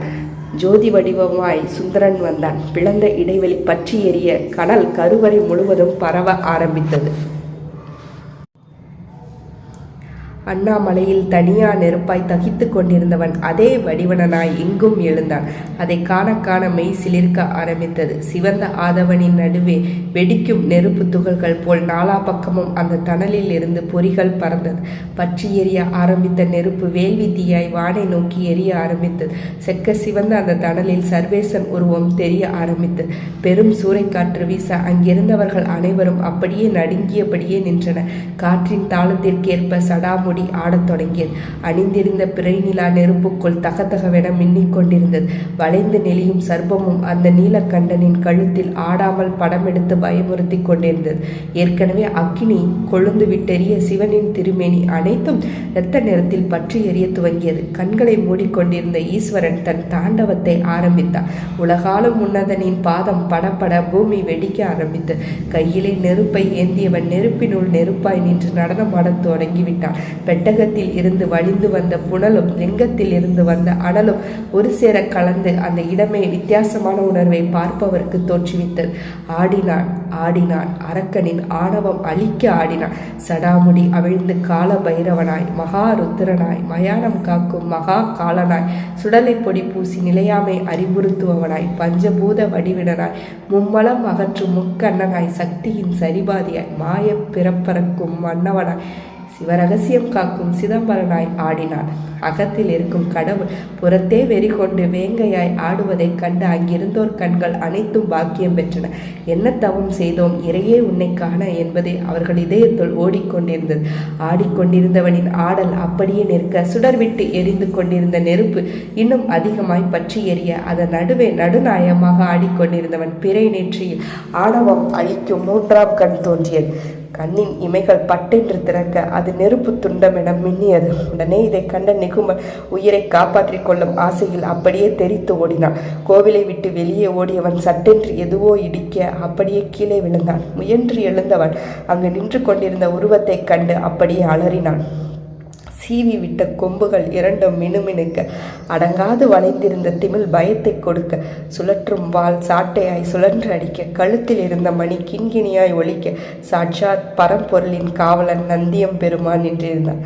அவனது கோபம் முழுவதும் பெருமூச்சாய் தகிப்புடன் வெளியே வர நிகும்பனின் குடல் கிழிக்கும் ஆவேசத்துடன் கிட்டே நெருங்கியது. வேண்டாம் என்று நிகும்பன் பின்னால் செல்ல முயற்சிக்க 4 கால் பாய்ச்சலில் நந்தி அவனை முட்டி தள்ளி இருந்தான். கீழே விழுந்தவன் அப்படியே எழுந்து ஓட அதை கண்ட நந்தி ரௌத்திரத்தில் வேகமாய் பாய்ந்து வந்து அப்படியே வயிற்றில் முட்டி தூக்கி எறிந்தான். கொம்பு சர்ரென்று உள்ளே போனதில் வலி உயிர் போனது. இரத்தம் அடங்காது பெருகத் தொடங்கியது. கண்கள் இரண்டும் இருட்டு கட்டி கொண்டு வர மீண்டும் கண்ணுக்குள் நந்தி வர தன் கூர்கொம்பால் இன்னும் வயிற்றில் ஆழமாய் குத்தியது. அவ்வளவுதான். பிறந்தது முதல் தவறை மட்டும் செய்து கொண்டு தவறான வழியில் வாழ்ந்து தீய சக்தியின் பிடியில் சிக்கி சிவனிடம் மோதி கடைசியில் சமமாய் போனான் நிகும்பன். நெற்றிக்கண் நெருப்பாய் தகிக்க தன் பின்னால் இருந்த சூலத்தை எடுத்தவன் அதை சிவலிங்கம் நோக்கி வீசினான். பாய்ந்து வந்த சூலம் சிவனின் கரத்தில் வந்து தஞ்சம் அடைந்தது. அப்படியே நெருப்பிலிருந்து பாய்ந்து வந்தான் அப்பன் சிவன். அவருக்கு முன் ரத்தம் சொட்டும் கொம்புடன் பாய்ந்து வந்தான் நந்தி தேவன். பட்டென்று அதன் மேல் ஏறி அமர்ந்தார் சிவன். நந்தியின் இருவிழியும் சிவந்திருக்க முக்கண்ணனின் 3 கண்ணும் வெயிலோன் போல் வெம்மை அடிக்க அகோரனை நெருங்கியிருந்தான் நந்தி. இல்லை என்று அகோரன் பயத்தில் அலற, அன்றே உன் தவறை தடுத்து நிறுத்தினானே ஒரு சித்தன், அதன் பிறகாவது நீ திருந்திருக்க வேண்டும். திருந்தவில்லை. அதைவிட மோசமான அரக்கனாய் வந்திருக்கிறாய். சரி, இப்போதாவது திருந்தி இருக்கலாம். இப்போதும் நீ அதற்கான முயற்சி செய்யவில்லை. இப்போது ஈசன் கோபம் எல்லையை மீறிவிட்டது. இனி அவனிடத்தில் மன்னிப்பு என்ற பேச்சுக்கு இடமில்லை, தண்டனை மட்டும்தான் என்றபடி நந்தி அவனை நெருங்கி நிற்க மேலே இருந்த ஈசன் அப்படியே அந்த அகோரனை ஓங்கி ஒரு மிதி மிதித்தார். அவன் உடல் எங்கும் அப்படியே தகிக்க ஆரம்பித்தது. மீண்டும் அவனை தூக்கி எறிய அவன் சிவலிங்கத்தின் அருகே இருந்த பெட்டகத்தின் மீதே விழுந்தான். அங்கு பொங்கிக் கொண்டிருந்த நீரில் அவனுக்கு மூச்சு முட்டியது. அந்த நீரினால் அடித்து தள்ளப்பட்டு இப்போது சிவன் பாதத்திலே வந்து விழுந்தான் அரக்கன். பாதத்தில் கிடந்த பாவியை கண்டு அப்படியே தன் கண்களை திறந்து மூட பெரும் சக்தி கிளம்பி அவன் மேனியெங்கும் பட்டது. அந்த நேரத்தில் அவன் அலறல் மட்டும்தான் 8 திக்கும் கேட்டது. அவன் அலறல் கேட்க கேட்க அண்டமும் ஆகாசமும் நடுங்கி போனது. சிவன் கோபத்தை கண்டதில் அங்கிருந்தவர்கள் அனைவரும் மூச்சு பேச்சு சென்று நின்றிருந்தார்கள். அப்படியே அலறியவன் அந்த வெப்பத்திலே உருகி வழிந்து ஒன்றும் இல்லாமல் போனான். அதே நேரம் அந்த குகை பட்டென்று வெடித்தது. பெரும் சப்தமாய் அது வெடித்து கிளம்ப உள்ளே இருந்த கருடன் உருவம் அப்படியே மடிந்து போனது. அரக்கனை அழித்த பின்னும் ஆவேசம் அடங்காமல் நின்று தன் நடனத்தை தொடங்கிவிட்டான் சிவன். பிரளய தாண்டவம் ஆட ஆட அங்கு பிரளயம் வந்தது போலவே இருந்தது. பிரதோஷ காலத்தில் ஆடும் நடனம் போல் நந்தியின் இரு கொம்புக்கிடையே ருத்ரன் ஆடுவதைக் கண்டதில் அனைவருக்கும் பிறவி பெரும்பயனை அடைந்த திருப்தி ஏற்பட்டுவிட்டது. மனம் எல்லாம் மாயமகன்று தெளிவாக இருந்தது. அந்த நேரத்தில் தான் உடுக்கை சத்தம் கேட்கத் தொடங்கியது. விக்கி அங்கு பார்க்க சிவனேசரும் முருகையனும் வந்து கொண்டிருந்தார்கள். சிவனேசர் கரத்தில் இருந்த உடுக்கையை கண்டவர்கள் புரியாமல் பார்க்க, அவரோ மனமுருகி சிவதாண்டவ ஸ்தோத்திரத்தை பாடினார். சிவதாண்டவ ஸ்தோத்திரம் ராவணன் எழுதியது. அவன் மாபெரும் சிவபக்தன். அவனை பக்தியில் யாராலும் வெல்ல இயலாது. அந்த அளவுக்கு ஈசன் மேல் பித்து கொண்டவன். தன் கையில் இருந்த மத்தளத்தை கொண்டு தனது பக்தி நிறைந்த குரலால் சிவதாண்டவ ஸ்தோத்திரம் பாடி ஈசனையே மனம் நிறைய செய்தவன். இசையால் ஈசனை கட்டியவன் அவன். இந்த பாடலை கேட்டால் ஈசன் தன்னிலை மறந்து விடுவான். அதனால்தான் சிவனேசரும் அவரது ஆக்ரோஷத்தை அகற்ற இப்போது பாடினார். அவரின் தெய்வீக குரலில் மயங்கி போய் சிவன் நின்றிருந்தார். தன் கோபம் எல்லாம் கரைந்து போக எப்போதும் போல் இருக்கும் கருணாமூர்த்தியாய் கௌரண்யம் தழுவும் முகத்தோடு அவர்களை பார்த்தார் சிவன். அவர்கள் கையில் ரகசியம் சேர்ந்து விடக்கூடாது என்று நீங்கள் அனைவரும் பாடுபட்டதை நான் அறிவேன். எனது அருள் பரிபூரணமாக உங்களுக்கு உண்டு என்று அவர் சொல்ல, அப்பா என்பதை தவிர அனைவராலும் வேறு பேச முடியவில்லை. அப்படியே சிலையென நிற்க ஈசனும் நந்தியும் மறைந்து போயினர். லிங்கத்தின் இடைவெளியினுள் பெட்டகம் சென்றுவிட ஓலையோ பற்றி எறிந்து சாம்பலாகிவிட்டது. அப்படியே அனைவரும் அங்கேயே வீழ்ந்து வணங்க கீழ்வானில் வெளிச்சம் வந்திருந்தது. அதன் பின் கோவிலை விட்டு அனைவரும் வெளியே வர விக்கியின் மொபைல் அடித்தது. வேறு யார்? எல்லாம் அவனது தர்ம பத்தினி தான். என்ன யாழினி, உங்கள் மக எங்க? வீட்டில் தான் நான் விட்டுட்டு வந்தேன். இப்போ என்கிட்ட கேட்குற? உங்கள் மக அவங்கள மாதிரி தானே இருப்பா. எதுக்கு இப்போ இப்படி பேசுகிற? அவள் அங்கே தானே வந்திருக்கா? இல்லையே. அப்படி இல்லைன்னா நான் சொன்ன நிமிஷத்துலேயே நீங்கள் ஐயோ என்ன சொல்கிற, என் பொண்ணை காணமான்னு துடிச்சு கேள்வி கேட்டிருப்பீங்க. அப்படி இல்லாமல் சாதாரணமாக பேசும்போதே தெரியுது அங்கே தான் அவள் இருக்கான்னு. ஆனாலும் இம்புட்டு அறிவாளியாக இருக்கக்கூடாது நீ. போதும் போதும், அவளை கூட்டிட்டு அப்புறம் மேகாவையும் கூட்டிட்டு வேகமாக வீட்டுக்கு வர பாருங்க என்று சொல்லிவிட்டு வைத்து விட்டாள் யாழினி. எல்லாரையும் சமாளிக்க தெரிஞ்ச நமக்கு இவ்வளவு சமாளிக்க முடியலையே என்றபடி நடந்தான் விக்கி. விநாயகனும் மாயனும் வேகமாக அவர்களிடம் சொல்லிக்கொண்டு அந்த இடத்திற்கு வந்தனர். அங்கு கருடன் உடலில் இருந்து வெளியே வந்த மாயன் தன் உடலுக்குள் புகுந்து கொண்டு தனது மந்திர சக்தி அனைத்தையும் சேர்த்து கருடன் உடலோடு வைத்து எரித்து விட்டான். என்னாச்சு மாயன், ஏன் இப்படி பண்ற? நீ இது எனக்கு தேவையில்லை. நீ நடந்துக்கிறது எனக்கு புரியவே மாட்டேங்குது மாயன். எனக்கும் தான் புரியலை. ஏன் இப்படி பேசுகிற என்று விநாயகன் புரியாமலே கேட்க, என்னை விடு. ஆமாம், நீ எப்போ வானதிட்ட சொல்ல போகிற என்றான். உனக்கு எப்படி தெரியும்? தெரியும், நீயும் விக்கிப்பாவும் அடிக்கடி இதைத்தானே பேசுவீங்க. அப்போ கேட்டேன். சொல்லணும் இன்னைக்கு வீட்டுக்கு போன உடனே. வாழ்த்துக்கள், உங்கள் காதல் ஈடேற. நன்றி மாயன். ஆனால் வானதி என்ன சொல்ல போகிறான்னு நினைக்கும் போது தான் பயமாக இருக்குது. உங்களுக்கு என்ன விநாயகன், அழகாக இருக்கீங்க, படிச்சிருக்கீங்க, இது எல்லாத்தையும் விட வானதிக்கு ஒன்றுனா உடனே ஓடி வந்தீங்க. உங்களை போய் வானதி ஏன் வேண்டான்னு சொல்ல போகிறா? கண்டிப்பாக சரின்னு தான் சொல்லுவாங்க. அப்படி நடந்தால் உங்ககிட்ட தான் வந்து சொல்வேன் மாயன், தேங்க்ஸ் என்று சொல்ல அதற்குள் வீடு வந்து விட்டது. மாயன் தன் அப்பா அம்மா தங்கையுடன் பேசி கொண்டிருக்க விக்கியை தள்ளி கொண்டு விநாயகன் வந்தான். என்னடா, எதுக்கு இப்படி பண்ணுற? நான் விக்கிடா. தெரியும்ப்பா, நீங்கள் தான் இப்போ எனக்கு ஹெல்ப் பண்ணணும். என்ன பண்ணணும்? வானதி கூட நான் பேசணும். அதுக்கு நீங்கள் போய் நான் போய் டேய் கடங்காரா, என்னை என்னன்னு நினச்சடா? ஐயோ அப்பா, ஜஸ்ட் அவளை இங்கே வர சொன்னால் மட்டும் போதும்ப்பா என்றான் அவன் கண்களில் கனவு மின்ன. உன் கூட சேர்ந்த பாவத்துக்கு அதையும் பண்ணுறேன் என்றவன் தன் தலையில் அடித்து கொண்டே அவ்விடம் விட்டு நகர விநாயகன் செல்லம்மா செல்லம்மாட்டு ஏதோ பாடல் பாடிக்கொண்டிருக்க அது விக்கியின் காதிலும் விழுந்தது. சாளரத்தின் வழியே கலைந்து சென்று கொண்டிருந்த மேகக்கூட்டங்களை பார்த்தபடி நின்றிருந்த வானதியை கண்ட விக்கி கதவை லேசாக தட்ட அவள் திரும்பி பார்த்தாள். மாமா உள்ளே வாங்க என்று அவன் சொல்ல உள்ளே வந்தவன், வானதிமா, நான் அவன்கிட்ட ஒரு விஷயமா பேசலான்னு வந்தேன். சொல்லுங்க மாமா. இந்த விநாயகன் இருக்கான்ல? ஆமாம், அவன் ஏதோ முக்கியமான விஷயம் பேசணுமா, வெளியே வெயிட் பண்ணுறான். என்ன விஷயம் மாமா? அவன்கிட்டே கேட்டுக்கோமா என்றவன் அவளை பார்க்க, சரி மாமா நான் பேசுகிறேன் என்று சொல்லிவிட்டு வெளியே வந்தான். பால்கனியின் ஓரத்தில் நின்று கொண்டிருந்தான் விநாயகன். அவன் கண்கள் இரண்டும் கனவில் மிதந்து கொண்டிருந்தது. அவள் வந்ததும் பேச வேண்டியதை எல்லாம் மனசு மனப்பாடம் செய்து கொண்டிருந்தது. அவள் நேராக அவன் முன் வந்து நின்றாள். விநாயகன் என்று அழைக்க வேகமாக கனவில் இருந்து விழித்தான் அவன். வானதி, என்னமோ பேசணும்னு சொன்னீங்களா? மாமா சொன்னாங்க. என்ன விஷயம்? அது வானதி, சொல்லுங்க விநாயகன். டேய், சொல்லிடுடா என்று உள்ளே குரல் கேட்டது. ஆனால் வாயிலிருந்து வார்த்தை வரும் வழியைத்தான் காணோம். என்ன முழிச்சிட்டே இருக்கீங்க Vinayagan? Vanathi, I love you. உங்களுக்கு என்ன பிடிச்சிருக்கா இல்லையா? முத ஊரில் உங்களை பார்த்தப்ப எதுவும் தொடலை. ஆனால் இங்கே வந்ததுலேருந்து உங்களை மட்டும்தான் என்னோட மனசு நினைக்குது. பிரச்சனை நடந்துட்டு இருக்கும்போது சொல்ல முடியல. இப்போ தான் பிரச்சனை எல்லாம் முடிஞ்சிருச்சு. அதான் உங்களை கூப்பிட்டு சொல்லிட்டேன். வானதி, என்ன பதில் பேசாமல் அமைதியாக நின்றுட்டீங்க? நான் ஏதாவது தப்பாக சொல்லிட்டேனா? இல்லை, நீங்கள் சொன்னதில் எந்த தப்பும் இல்லை. ஆனால் தப்பானவளை செலக்ட் பண்ணியிருக்கீங்க. என்ன வானதி சொல்கிறீங்க? எனக்கு இதில் விருப்பம் இல்லை விநாயகன். எனக்கு உங்கள் மேலே நிறைய மதிப்பு இருக்குது. ஆனால் இந்த கேள்வி வேண்டாமே விநாயகன். இதோட நிறுத்திடலாமே. உங்களுக்குன்னு ஒரு நல்ல பொண்ணு வருவா. இந்த பொண்ணு வேணாம். வானதி, புரியலை. எனக்குமே புரியலை. ஆனால் என்னால் உங்கள் காதலை ஏற்றுக்க முடியாது. என்னை மன்னிச்சிடுங்க. உங்களை கஷ்டப்படுத்தி இருந்தா I am really sorry Vinayagan என்று அவன் சொல்ல, அவனோ வெற்று பார்வையுடன் அவளை பார்த்திருந்தான். என்ன விநாயகன்? ஒன்றுமில்லை வானதி. காலையில் மாயன் ஒன்று சொன்னான், அதை நினச்சி பார்த்தேன். என்ன சொன்னாங்க? உனக்கு என்ன விநாயகன், அழகாக இருக்க, நிறைய படிச்சிருக்க, அதுவும் இல்லாமல் வானதிக்கு ஒன்றுனா துடிச்சு போயிடுறேன். உன்னை போய் அவங்க எப்படி வேண்டான்னு சொல்லுவாங்கன்னு சொன்னான். அதான் நான் அதை நினச்சி பார்த்தேன். என்ன மாயனா இப்படி சொன்னாங்க? ஆமாம் வானதி, அவனுக்கு தெரியுமா என்ன வேணான்னு வானதி சொல்லிடுவாங்கன்னு என்று சொல்ல, அவன் கையை பிடித்தவள் தரத்தரவென இழுத்து போனான். ஏய் வானதி, என்னாச்சு உனக்கு? கையை விடு, எல்லாரும் பார்க்குறாங்க, நீ பேசாம இரு என்றால் அவள் ஏக வசனத்தில். அவ்வளவுதான். அவள் கோபத்தில் விநாயகன் வாயை மூடிக்கொண்டான். ஹாலுக்கு சென்றவள் டே மாயா என்று கத்தினாள். அறையில் படுத்து உறங்கிக் கொண்டிருந்தவர்கள் கூட எழுந்து விட்டனர். குழலி மேகாவிடம், என்னடி வானதி சத்தம் மாதிரி கேட்குது, அவையே எங்கள் அண்ணனை கூப்பிட்றா என்று கேட்க, யாருக்கு தெரியும், வா போய் பார்க்கலாம் என்று வேகமாக அனைவரும் இறங்கி வந்தனர். ஆனால் அந்த ஒருவனை தவிர. மாயா, நீ இங்கே தான் இருக்கேன்னு தெரியும், மரியாதையாக வந்துடுடா, இல்லை என்கிட்ட அடி வாங்கியே செத்துடுவேன் என்று அவள் கோபமாக கத்த, உக்கிரன் வந்து, வானதிமா என்னடா ஆச்சு என்றான். வாமா, எங்கே உங்கள் பையன், அவனை கூப்பிடுங்க என்பதற்குள் அவனே இறங்கி வந்தான். வாடா வா. ஏய் வானதி, என்னது இது, உன்னை விட மூத்த பையனை மரியாதை இல்லாமல் பேசுகிற என்றார் வானதியின் அப்பா.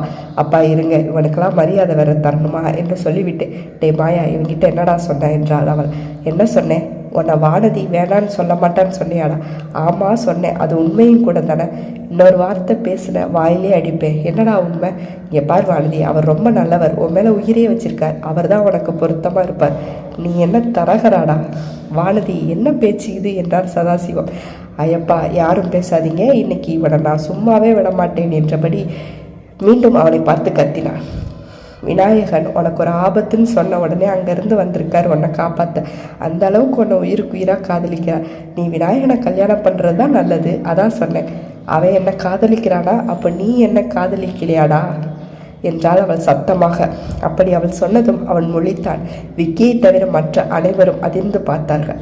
சொல்லுடா, அப்போ நீ என்ன காதலிக்கலை? உன் மனசில் நான் இல்லை, எனக்கு ஒன்றுனா உன் உயிர் துடிக்காது, அப்படித்தானே? அவன் அப்போதும் அமைதியாக இருப்பதைக் கண்டு, பதில் பேசும் மாயா, இப்போ ஏன் அமைதியாக இருக்க? நீ என்னை விரும்பலையா? சொல்லுடா என்றான். விரும்புகிறேன்டி, உன்னை மட்டும்தான் விரும்பிட்டே இருப்பேன். நான் செத்தாலும் இந்த இதயத்துக்குள்ளே உன் பேர் மட்டும்தான் அழியாமல் பத்திரமா இருக்கும், போதுமா என்று அவனும் அவளுக்கு குறையாத கோபத்தில் கத்த, விநாயகன் மானதி பிடித்திருந்த கையை எடுத்து கொண்டான் கலங்கிய கண்களுடன். அதை ஏன் சொல்லல மாயன் என்று விநாயகன் கேட்க, எந்த முகத்தை வச்சுட்டு கேட்கறது? அவளோட பாதை வேற, பயணம் வேற, என்னோட பாதை சுத்தமாக வேற. அவளை நினைக்க கூட எனக்கு தகுதி இல்லை என்றான் முகத்தில் அப்பிய கவலையுடன். தகுதி இல்லைன்னு நினச்ச நீ நிகும்பனால ஆபத்துன்னு தெரிஞ்ச உடனே ஏன் லட்சுமி பாட்டி மாதிரி வந்து என்னை கடத்திட்டு போனேன்? மற்றவங்களுக்கு தெரியாமல் ஏன் எனக்கு பாதுகாப்பு கொடுத்த? அவனோட ஏவல் வந்து வெளியே நின்றுட்டு இருக்கும்போது தைரியமாக ஏன் எதிர்த்து நின்ன?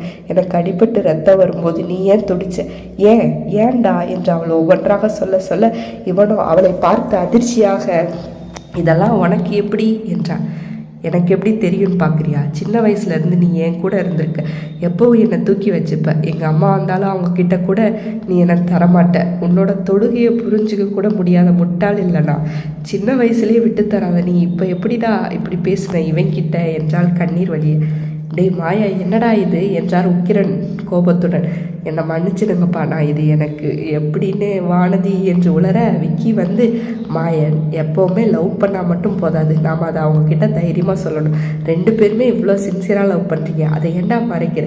அவள் உனக்காக தான் இவ்வளோ போராடுறா, அதை புரிஞ்சுக்கோ. அது மாமா, அவன்கிட்ட நீங்கள் எதுவும் சொல்லாதீங்க. அவன் என்ன நீ சொல்கிறது, நான் சொல்கிறேன். அவனை எனக்கு பிடிக்கும், ரொம்ப ரொம்ப ரொம்ப. ஆனால் இனி அவன்கிட்ட நான் பேசவே மாட்டேன். அவன்கிட்ட சொல்லிடுங்க, என் மூஞ்சிலே முழிக்க வேணான்னு சொன்னவள் அப்படியே வெளியே கிளம்பி விட்டாள். அனைவரது பார்வையும் மாயன் மேல் குற்றம் சாட்டியது. விநாயகன் வேகமாக, மாயன் இவ்வளோ அழகாக அவங்க மனசில் இருக்கிறத சொல்லிட்டு போகிறாங்க, நீங்கள் என்னென்னா அமைதியாக இருக்கீங்க, போங்க மாயன், அவங்கக்கிட்ட போய் பேசுங்க, எல்லாமே சால்வ் ஆயிரும் என்றான். மன்னிச்சிடுங்க விநாயகன், நியாயமாக நான் தான் அவங்கக்கிட்ட மன்னிப்பு கேட்கணும், தேவையில்லாமல் ஊட வந்துட்டேன் என்றவன் வேகமாக மாடிக்கு சென்றான். சற்று நேரம் கண் கலங்க நின்றிருந்தவன் தோளில் ஒரு கரம் படிய நிமிர்ந்து பார்த்தவன், அப்பா ஒன்றும் இல்லை, நான் ஃபீல் பண்ணவே இல்லை, சும்மா என்று யோசித்து சொல்ல, டேய் விநாயகா என்று விக்கி அவன் முகத்தை பார்க்க, முடியலப்பா என்றான் அவனை கட்டிக்கொண்டு. வெகு நேரம் தன் மனதில் இருந்ததை விக்கியின் தோளின் மீதே கதறி கரைத்தான். போதுண்டா, கஷ்டமாக இருக்குப்பா, இதுவும் கடந்து போகுண்டா, அதுக்குள்ளே நான் காணாமல் போயிடுவேன் போலப்பா, சரியாயிடும் விநாயகா, ப்ராக்டிக்கலாக யோசி, உனக்கானது கண்டிப்பாக உன்னை தேடி வரும். வானதி மாயனுக்கானவ புரியுது, ஆனாலும் எனக்கு புரிய மாட்டேங்குதேப்பா. எல்லாம் புரிஞ்சிடும், அடுத்த வேலையை பாரு. அழுதுகிட்டே இருக்கிறதால வேதனை குறைய போகிறதில்ல. நாங்கள் இன்னைக்கு ஊருக்கு கிளம்புறோம், நீ வேணும்னா 2 நாள் அங்கே வா, நம்ம அய்யனார் கோயிலை பார்த்தேன்னா எப்படிப்பட்ட வேதனையாக இருந்தாலும் சரியாயிடும்டா, வர்றையா? வர்றேன்ப்பா என்றான். அதன் பின் விக்கி அவனை தொல்லை பண்ணவே இல்லை. சிவன் கோவில் அடிவாரத்தில் இருந்த மரத்தின் அருகே அமர்ந்திருந்தாள் வானதி. அருகே யாரோ வரும் சத்தம் கேட்க அவள் நிமிர்ந்து பார்த்தாள். மாயன்தான் வந்து கொண்டிருந்தான். இறங்கியிருந்த கோபம் மீண்டும் ஏறியது. ஆனாலும் அசையாமல் நின்றிருந்தாள். தேவி, பேசுனா மூஞ்சி பேந்துடும், போயிரு, இப்போதான் நான் தேவின்னு உனக்கு தெரிஞ்சதா என்றாள் வானதி தேவி கொதிப்புடன். ஏய், என்னடி இப்படி பேசுகிற? நீ எப்போ எனக்கு தேவி தானே, இதுக்கு முன்னாடி எப்படி கூப்பிட்ட? என்னை மன்னிச்சிரு, நான் உன் மனசு தெரியாமல் பேசிட்டேன். தெரிஞ்ச பிறகு மட்டும் அப்படியே காதலை சொல்லி கட்டி பிடிச்சிட்டியாக்கும். போடா எருமை என்று சொல்ல வேகமாக அவள் அருகே அமர்ந்தவன் தேவி என்றான் ஆசையாக. போடா என்று அவள் சொல்ல அவன் கரம் அவளை சுற்றி வளைத்திருந்தது. தேவிமா, நான் உன்னை விரும்புகிறேன், என்னை மன்னிச்சு கல்யாணம் பண்ணிக்கியா என்று கேட்க, போய் விநாயகன் கிட்ட கேட்டுட்டு வர வேண்டியதானே என்றாள் அவள். தெரியாமல் சொல்லிட்டேன், மன்னிச்சுக்கோ, உன் காலில் கூட விழுகிறேன். இல்லை ஒன்றும் வேணாம், என்னை எப்படா நீ அப்படி நினப்ப? தப்பு தான். இந்த மாயனுக்கு வழிதான் பழக்கமான ஒன்றா போயிடுச்சு. அதே மாதிரி தான் காதல்லையும் தோத்துடுவேன்னு நினச்சேன். அந்த வழியை நான் பழகிக்கிட்டேன். ஆனால் நீயும் என்னை விரும்புவேன்னு கனவுல கூட நினச்சதில்லை. நீ எப்படியோ எனக்கு தெரியாது, ஆனால் நான் தினமும் உன்னை நினச்சிட்டே இருப்பேன். நீ இல்லாமல் எதுவுமே இல்லை, நாம் கல்யாணம் பண்ணிக்கலாமா என்று மாயன் கேட்க, ஓ பண்ணிக்கலாமே என்று கோரஸாக குரல் கேட்டது. அந்த சத்தத்தில் இருவரும் வேகமாக எழுந்தனர். திரும்பி பார்க்க சஞ்சலா, மேகலா, அம்மு, குழலி என 4வரும் அங்கே நின்றிருந்தனர். அக்கா, மச்சான் பக்கத்தில் இருந்தால் உனக்கு அகில உலகமும் மறந்து போயிடுமா என்று அம்மு கிண்டல் அடிக்க, அதான அம்மு, அது மட்டுமா? அண்ணாவும் அண்ணி பக்கத்தில் இருக்கான்னு மெய் மறந்து உட்கார்ந்துருக்கான் என்றாள் குழலி. சஞ்சலாதான், வானதி, மாயன் சீக்கிரமாக கல்யாண சாப்பாடை போடுங்க என்றாள். அதுக்கு நீ கல்யாண சாப்பாடு போடு என்றாள் வானதி. நான் ரெடி தான், ஆனால் அந்த சக்தி மாடு தான் ஒத்து வர மாட்டேங்குது. வீட்டுக்கு போய் அவனை 4 மொத்துனா சரியாயிடும் நினைக்கிறேன் என்று சொல்ல, அடிப்பாவி, எங்கள் அண்ணனை என் கண்ணு முன்னாடி அடிப்பியா என்றாள் மேகலா. அவனை கொல்றேன், நீ நல்லா பாரு என்று அவள் சொல்லிவிட்டு, சரி வாங்க எல்லாரும் வீட்டுக்கு போகலாம் என்றாள். சரியாக 1 வருடம் கழித்து பங்குனி உத்திரம், அருஞ்சுனை காத்த அய்யனார் கோவில். செழித்து வளர்ந்திருந்த அந்த மரங்களுக்கு நடுவே இருந்த தெப்பத்தில் அனைவரும் குளித்து கொண்டிருந்தனர். விக்கி அழைத்ததன் பேரில் விநாயகன், மாயன், வானதியின் குடும்பம், உக்கிரன், நீலி, சிவனேசர் என அனைவரும் வந்திருந்தனர். வானதியின் முகத்தை பார்த்தாலே தெரிந்தது மாயனும் அவளும் மிகவும் சந்தோஷமாக இருக்கிறார்கள் என்று. விநாயகன் தன் வேதனையை மறந்து தன் வேலையில் கவனத்தை செலுத்திவிட்டான். என்ன, இதுவரை வேறு எந்த பெண்ணையும் பார்க்கவில்லை, பார்க்கலாம், அவனுக்கென்று பிறந்தவள் எங்கிருக்கிறாள் என்று. சஞ்சலா சக்தியின் திருமணம் வைகாசியில் வைத்துக் கொள்ளலாம் என்று முடிவு செய்யப்பட்டு நிச்சயம் பேசி முடித்து விட்டனர்.